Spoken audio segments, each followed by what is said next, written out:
nouvelles du front. Et là, on va aller voir, et je suis content de le faire. Je vous présente Dr Mathieu Bernier, qui est médecin omnipraticien, qui pratique dans la belle région de la Gaspésie, rattaché à l'hôpital de Gaspé. Bon après-midi, Dr Bernier. Merci d'être avec nous à LCN. Bonjour. Comment ça se passe en Gaspésie, là? Quel est l'état de situation en ce moment? On est chanceux. On est une des régions les moins touchées. Fait que pour nous, ça se passe pas mal bien. En fait, même depuis le début, là, on a peu de cas en Gaspésie. Nos hôpitaux n'ont jamais débordé, là. Alors, c'est ça, il n'y a pas de problème de courbe ou d'aplanissement de courbe en Gaspésie. C'est la bonne nouvelle. Docteur Bernier, moi, je vous suis là, pour ceux et celles. Je vous invite à le faire parce que vous n'hésitez pas à émettre vos opinions sur tout ce qui se passe en ce moment sur vos médias sociaux, sur Twitter également. Docteur Bernier, vous brassez de l'air pas mal. Vous brassez la cage, vous. Oui, je fais ça, effectivement, surtout sur Twitter. Exact. Hein? Et là, vous remettez en cause bien des décisions qui ont été prises ici au Québec, mais également dans plusieurs pays, eu égard au confinement. Là, si je résume, vous trouvez qu'on est allé trop loin? Ben, j'ai l'impression, en fait, qu'au début, on a suivi la science, puis on a fait ce qu'il fallait faire devant un virus où on pensait qu'on allait avoir un taux de mortalité de 3-4 %. On était devant une nouvelle grippe espagnole, puis il fallait tout fermer. Mais au fur et à mesure que la science avance puis qu'on apprend des nouvelles choses sur le virus, ben on dirait qu'on a une réticence à diminuer nos mesures, alors que maintenant on sait un peu plus qui est à risque de mourir de ce virus-là. Ben je pense qu'il faudrait s'assouplir un peu, là. Vous parliez de taux de mortalité projeté là, dans les pires craintes, 3-4 %. Avez-vous une idée, il est à combien à peu près, là, grosso modo, en ce moment? Ben, voyez-vous, le CDC aux États-Unis, le Center for Disease Control, vient de réévaluer le Infection Fatality Rate, le taux de mortalité pour toutes les personnes infectées, là, y compris les gens asymptomatiques. Globalement, ils pensent qu'on serait autour de 0,3 %, là, donc 10 fois moins là, que ce que prévoyait l'OMS initialement, là. Mais quand même, les Américains vont se taper le 100 000 décès. Ici, au Québec, on a franchi, c'est terrible, là, 4 000 décès et plus maintenant au Québec. J'essaie de comprendre un peu votre raisonnement, là. Quelle approche devrait être prise et mise de l'avant en ce moment au Québec pour se protéger? En fait, ces fameux taux de mortalité-là, ils sont intéressants parce que quand on les divise par âge, on s'aperçoit que c'est pas tout le monde qui est égal devant le virus. C'est pas 0,3 % pour tout le monde.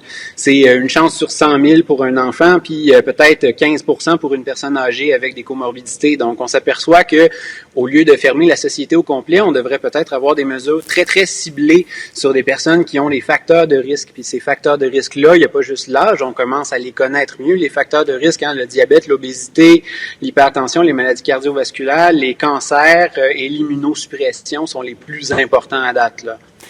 J'essaie de poursuivre votre raisonnement, Dr Bernier. Au fond, ce que vous dites, parce qu'on se prépare éventuellement pour une deuxième vague, là. Point d'interrogation. Est-ce qu'il y en aura une? Je sais que vous avez des doutes là-dessus, mais en tout cas, le reste de vos collègues là, sont convaincus qu'au retour de l'été, attention, ça va frapper. Mais reparlons de la deuxième vague un petit peu plus tard.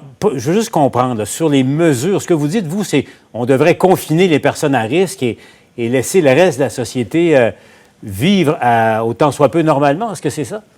Confiner, c'est peut-être un grand mot parce que ça fait emprisonner un peu, hein, puis je pense qu'aucune personne âgée, si à risque soit-elle, aimerait se faire obliger de rester enfermée, là. Mais je pense qu'on devrait expliquer aux gens quels sont les facteurs de risque pour que chaque personne soit capable de prendre une décision en fonction de sa propre santé, là. C'est tout le monde qui est différent. Si on explique clairement aux gens quels sont les facteurs de risque, ben une personne âgée avec des problèmes cardiaques puis un système immunitaire affaibli par des médicaments, ben elle va se dire OK, moi je suis en danger, je devrais peut-être pas voir mes petits-enfants, je devrais peut-être éviter les foules, je devrais peut-être me faire livrer mon épicerie cet été en attendant que l'épidémie soit passée, là. Tandis qu'une autre personne, en regardant les facteurs de risque, elle s'aperçoit, mettons, que son risque de mourir de cette maladie-là est de 0,02 %. Ben peut-être qu'elle va dire, ben moi ce risque-là, je l'accepte parce que c'est mieux pour ma santé mentale de sortir, de voir du monde puis de retourner à mon travail normalement. Mais à ce moment-là, si on se comporte comme tel, docteur Bernier, je me fais l'avocat du diable, on met d'autres personnes à risque, là. Je risque de contagier des gens qui sont vulnérables, je risque de contagier mes voisins, des membres de ma famille, et là, la roue se remet à tourner, la roue infernale. Exactement. Dans une société, tout le monde est interrelié. La responsabilité individuelle, ben, elle touche autrui aussi. Puis c'est un peu, je pense qu'il faut s'en remettre aussi au sens des responsabilités des citoyens, comme ils ont fait un peu en Suède, là, où d'ailleurs le bilan est pas mal similaire au Québec. Ils ont 4000 morts, ils ont une population de 10 millions d'habitants, on est 8,5 millions au Québec, on a sensiblement le même nombre, là. Mais là-bas, les mesures ressemblent un peu à ce qu'on a mis en place ici, à la différence de la coercition, hein. C'est-à-dire que ils n'ont pas une amende de 1546 $ s'ils se rassemblent, mais ils évitent quand même manifestement de se rassembler.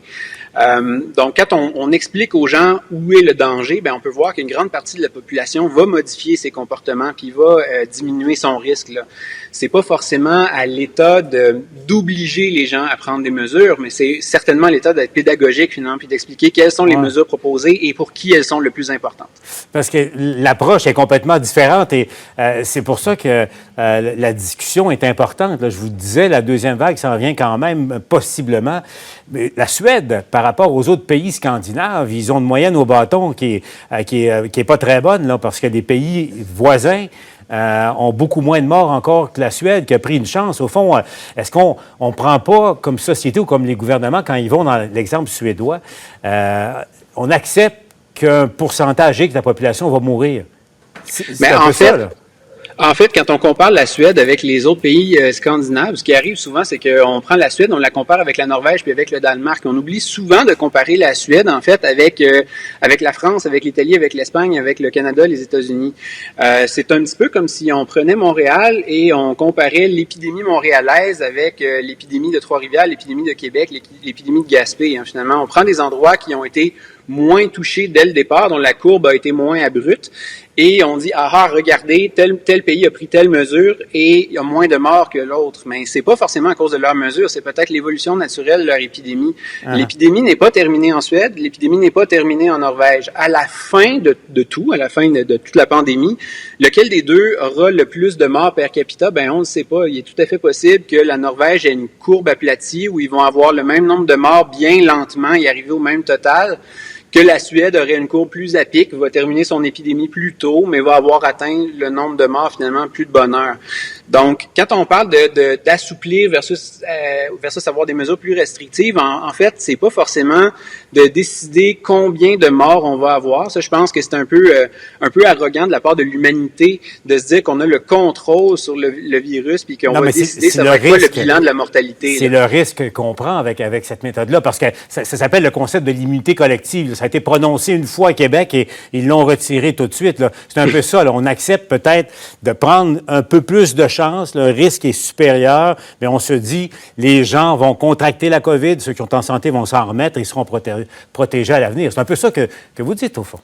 Effectivement, ça, l'immunité collective, ça veut dire qu'un certain nombre de gens attrapent la maladie et deviennent immunisés, ce qui on sait de plus en plus probable. Les études commencent à montrer qu'il y a une bonne immunité chez les patients guéris de la COVID. Et une fois qu'il y a un certain pourcentage dans la population de gens qui est immunisé, le R0, le taux de reproduction du virus diminue parce qu'il a de la difficulté à trouver des autres et ça finit par faire cesser la pandémie, là. Une immunité collective, ben effectivement, ça implique que les gens attrapent la maladie. Et quand les gens attrapent la maladie, on sait qu'il y a un taux de mortalité, donc il va y avoir un certain nombre de victimes. Donc, il y a un peu une façon d'éviter finalement d'avoir des victimes et quand même d'atteindre l'immunité collective, et on la connaît tous et on l'espère tous, c'est le vaccin. Un vaccin, c'est une immunité collective créée artificiellement, tout simplement, sans attraper la maladie. Le problème avec le vaccin, c'est que l'OMS nous répète qu'il va falloir attendre 18 mois, 1 an et demi, peut-être 2 ans, peut-être plus. Peut-être plus, ouais. C'est ça. La vitesse où le virus se transmet, en fait, si on parle de la ville de New York, centre-ville, qui a déjà 20% de sa population d'atteinte, puis c'était une estimation sur des données de séroprévalence il y a déjà quelques semaines.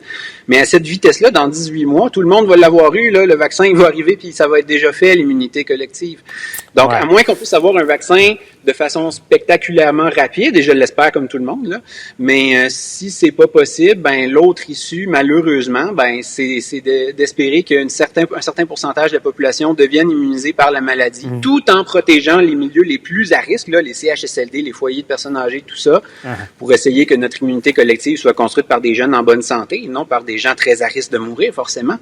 Et comme ça, on pourrait sortir de cette pandémie avant que le vaccin soit disponible. Docteur Bernier, c'est un plaisir de vous parler parce que votre point de vue là, diffère et puis vous amenez un élément de réflexion, mais je reviens à ça et on va clore là-dessus. Là. Si on avait à se protéger contre la ressurgence éventuelle dans quelques mois, au fond, ce qu'on ferait différemment, c'est quoi? C'est de dire un appel pressant aux personnes à risque, identifiées, protégez-vous, et le reste de la population, on se dit, bon, portez le masque si vous le voulez, mais on continue, la vie continue. C'est un peu Je ça? pense que vous avez raison que le masque peut en faire partie parce qu'un masque, ça ferme pas les entreprises, ça fait pas perdre des emplois, c'est pas disruptif pour l'économie, c'est facile, ça coûte pas cher. Un masque, peut-être même que ça crée des emplois. On a peut-être créé l'emploi de couturière de masques dans cette pandémie-là. Fait qu'un masque, effectivement, ça peut être une bonne idée dans les lieux publics. Protéger agressivement les centres de personnes âgées, les CHSLD, en testant régulièrement leur personnel, même asymptomatique, là, pour trouver les gens qui pourraient être porteurs et introduire le virus dans ces milieux-là, ça serait une bonne idée. Puis les gens qui sont à faible risque, les enfants, les écoles, les jeunes travailleurs en bonne santé, ils n'ont pas besoin de faire du télétravail. On pourrait laisser notre économie fonctionner beaucoup mieux advenant une deuxième vague parce que maintenant, on sait comment fonctionne le virus. La première vague, là, elle nous a pris par surprise. La deuxième, on n'aura pas d'excuses. Monsieur Bernier, je vous rappelle, les médecins omnipraticiens, il est rattaché à l'hôpital de Gaspé. Docteur Bernier, merci d'avoir pris du temps d'être avec nous à LCN. Ça fait plaisir. Bonne journée.